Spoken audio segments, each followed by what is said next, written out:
पंतप्रधान नरेंद्र मोदींनी गुजरातच्या जामनगरमध्ये उभारण्यात आलेल्या सर्वात मोठ्या वन्य प्राणी पुनर्वसन केंद्र म्हणजेच वनताराचं आज उद्घाटन केलेलं. या संदर्भातल्या वेगवेगळ्या घडामोडी आपण जाणून घेणार आहोत.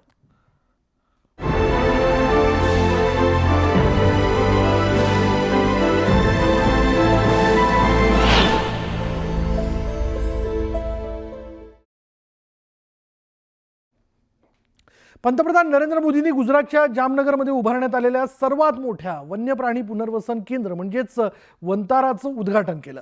2000हून अधिक प्राण्यांच्या प्रजाती आणि 1.5 लाखांपेक्षा जास्त वाचवण्यात आलेल्या प्राण्यांचं हक्काचं घर म्हणजे वनतारा.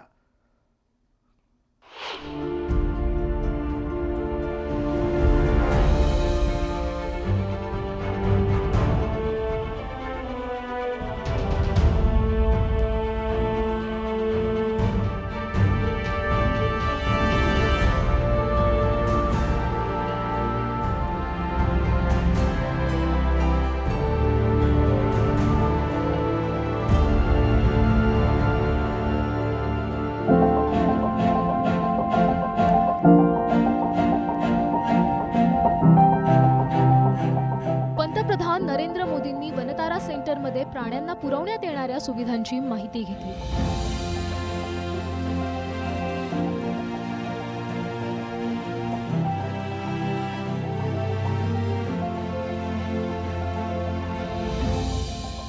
पंतप्रधानांनी विविध प्रजातींच्या अनेक प्राण्यांना अगदी जवळून पाहिलं. या प्राण्यांना वनतारा केंद्रात आणल्यानंतर त्यांचं संगोपन आणि संवर्धन करण्यात आलं.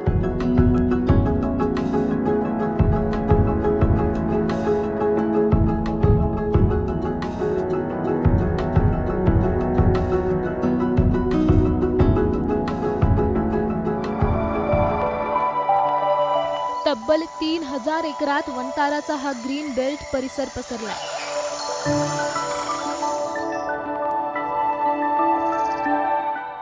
आणि याच ग्रीन बेल्टमध्ये जगभरातील प्राणी आणि वन्यजीवांच्या संरक्षणाचं काम अत्यंत चांगल्या पद्धतीने केलं जातं.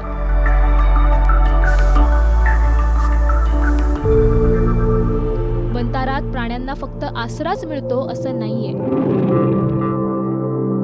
तर त्यांना नवजीवनही दिलं जातं.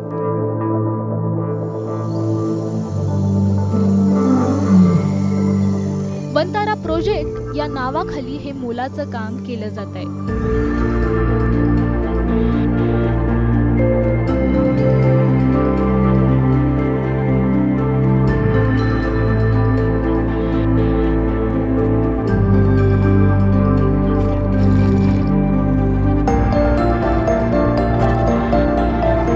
फक्त देशातूनच नाही तर परदेशातूनही जखमी, संकटात सापडलेल्या आणि विलुप्त होण्याच्या मार्गावर असलेल्या मुक्या जीवांना रेस्क्यू करून त्यांना वनतारा केंद्रात आणलं जातं. त्यांच्यावर योग्य उपचार केले जातात आणि त्यांना हक्काचा निवारा दिला जातो.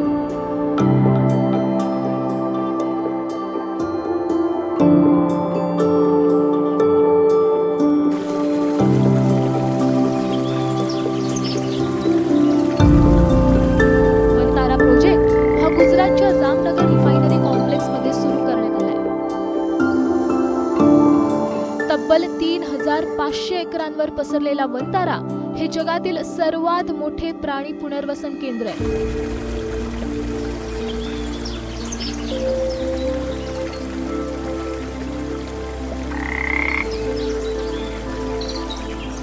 महत्त्वाचं म्हणजे हे फक्त प्राणी पुनर्वसन केंद्र नाहीये, तर माणुसकीच्या अस्सल स्पर्शानं सजलेली ही एक वेगळीच दुनिया आहे.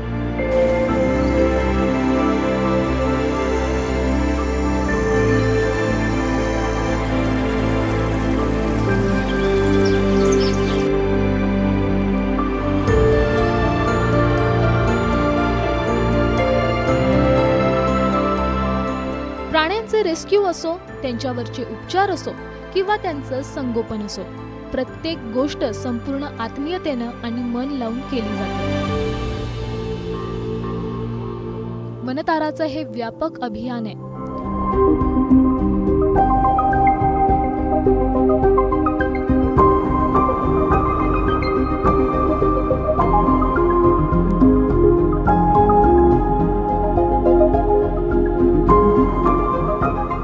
पंतप्रधान नरेंद्र मोदींनी अनंत अंबानी यांच्यासोबत अगदी जवळून वनतारातलं हे अनोखं जग पाहिलं, त्याचा अनुभव घेतला.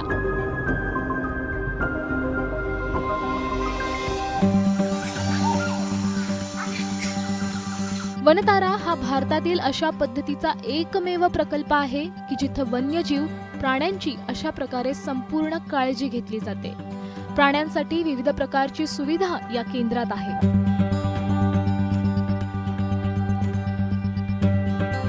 आणि याचा उद्देश प्राण्यांची काळजी घेणं, त्यांना वाचवण्यासाठी तज्ज्ञांच्या मदतीने जागतिक स्तरावर पशु संरक्षणात आपलं योगदान देणं हा आहे.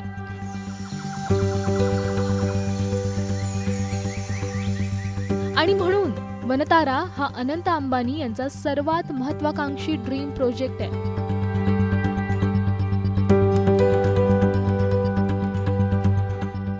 वनतारात वन्यजीवांसाठी प्राण्यांना विशेष पद्धतीचं खाद्य दिलं जातं. प्राण्यांसाठी त्यांच्या प्रकृतीची काळजी घेत त्यांच्या वयानुसार योग्य असा आहार दिला जातो.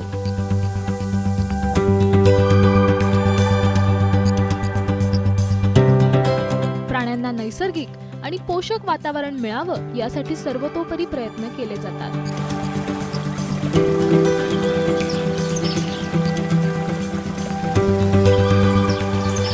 इतकंच नाही तर या ठिकाणी प्राण्यांचं संशोधन आणि शैक्षणिक केंद्रही उभारण्यात आलंय.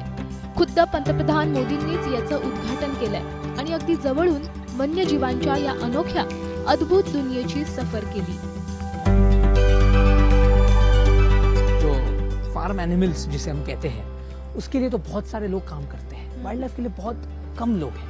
मैंने इसीलिए वाइल्ड लाइफ के लिए कुछ करने का सोचा.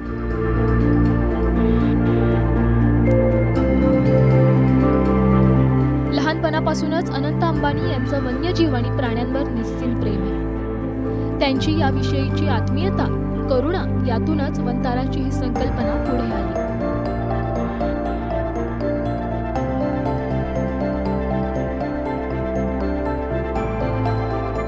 अनंत अंबानी वनताराच्या निर्मितीचं श्रेय आपल्या आजोबा धीरूभाई अंबानी यांच्या दूरदृष्टीला देतात. त्याचबरोबर रिलायन्स उद्योग समूहाचे सर्वेसर्वा मुकेश आणि आई नीता अंबानी यांनी दिलेल्या साथीमुळे वनतारा उभं राहिलंय.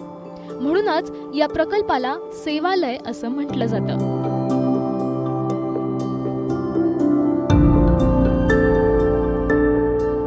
एक लहान प्राणी आश्रयगृह स्थापन केल्यानंतर वनताराची संकल्पना पुढे आली आणि त्यातूनच हा अत्यंत मोठा आणि तितकाच महत्वाकांक्षी प्रकल्प प्रत्यक्षात उतरला.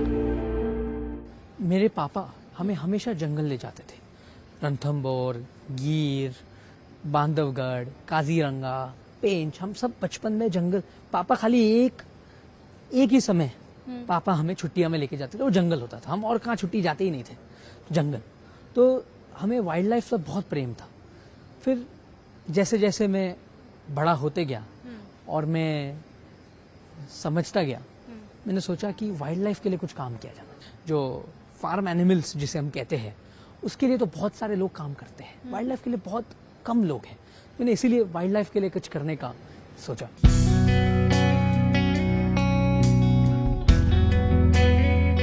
वनताराचं आणखी एक सर्वात महत्वाचं वैशिष्ट्य म्हणजे इथलं प्राण्यांसाठीचं हायटेक रुग्णालय. वनतारात हे भव्य हायटेक रुग्णालय उभारण्यात आलंय. या रुग्णालयात जगभरातून आणलेल्या जखमी प्राण्यांवर उपचार केले जातात. त्यांच्या आरोग्याची विशेष काळजी घेतली जाते. MRI आणि CT स्कॅन केंद्रात अत्याधुनिक उपकरणं आहेत जी प्राण्यांच्या आजारांचं अचूक निदान करतात. शस्त्रक्रिया कक्षात जटिल शस्त्रक्रियाही सहज पार पाडल्या जातात. मोठ्या आणि जटिल शस्त्रक्रियांसाठी विशेषरित्या डिझाईन केलेलं ऑपरेशन थिएटर आहे. इथला हायड्रोलिक प्लॅटफॉर्म हत्तीला जमिनीपासून 4 फूट उचलू शकतो, ज्यामुळे शस्त्रक्रिया अधिक सुलभ होते. वनतारात प्रगत निदान आणि उपचार सुविधा उपलब्ध आहेत, ज्यामुळे हे केंद्र एक महत्त्वाचा उपक्रम ठरलंय. अतिदक्षता विभागात लहान चिंपांजींपासून ते सरपटणाऱ्या प्राण्यांपर्यंत सर्वांचीच काळजी घेतली जाते.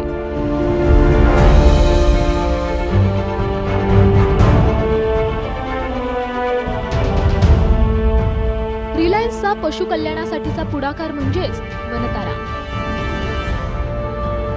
अनंत अंबानी यांच्या कल्पनेतून प्रत्यक्षात साकारण्यात आलेलं असं जग जिथं सर्व प्रकारच्या प्राण्यांवर मनापासून प्रेम केलं जातं, त्यांची सर्वतोपरी काळजी घेतली जाते, त्यांचं संवर्धन आणि संरक्षण केलं जातं.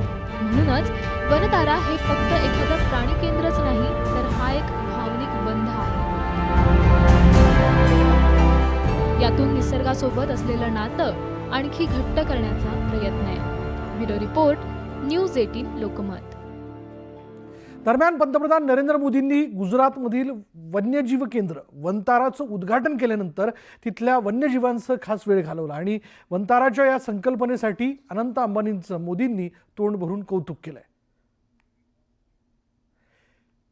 त्यांनी म्हटलंय की आज मी वनताराचं उद्घाटन केलं. एक विलक्षण वन्यजीव संवर्धन केंद्र, बचाव आणि पुनर्वसनासाठी घेतलेला पुढाकार जे पर्यावरणीय स्थिरता, वन्यजीव कल्याणला प्रोत्साहन देण्याबरोबरच प्राण्यांसाठी एक आश्रयस्थान आहे आणि या कार्याबद्दल मी अनंत अंबानी आणि त्यांच्या संपूर्ण टीमचं कौतुक करतो, अशी पोस्ट त्यांनी एक्सवर टाकली आहे.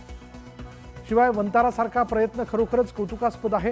हा प्रयत्न म्हणजे आपल्या संस्कृतीचं नैतिकता जपणारं एक जिवंत उदाहरण आहे, जिथे आपल्याबरोबर जगणाऱ्या वन्य प्राण्यांचं संरक्षण केलं जातंय, त्यांचीच ही काहीशी झलक. आज वनतारामध्ये मी एक असा हत्ती पाहिला आहे ज्याच्यावर ॲसिड हल्ला झाला होता आणि या हत्तीवर अतिशय काळजीपूर्वक उपचार केले जात होते. वनतारात इतरही हत्ती होते ज्यांना त्यांच्या मालकांनीच अंध केलं होतं. आणखी एका हत्तीला ट्रकने धडक दिल्यानं तो जखमी होता. या गोष्टी एका महत्त्वाच्या प्रश्नावर प्रकाश टाकतात की लोक इतके निष्काळजी आणि क्रूर कसे काय असू शकतात. आपण या वागणुकीला, बेजबाबदारपणाला संपवून प्राण्यांबद्दल दया दाखवण्यावर लक्ष केंद्रित करू. आता क्षणाची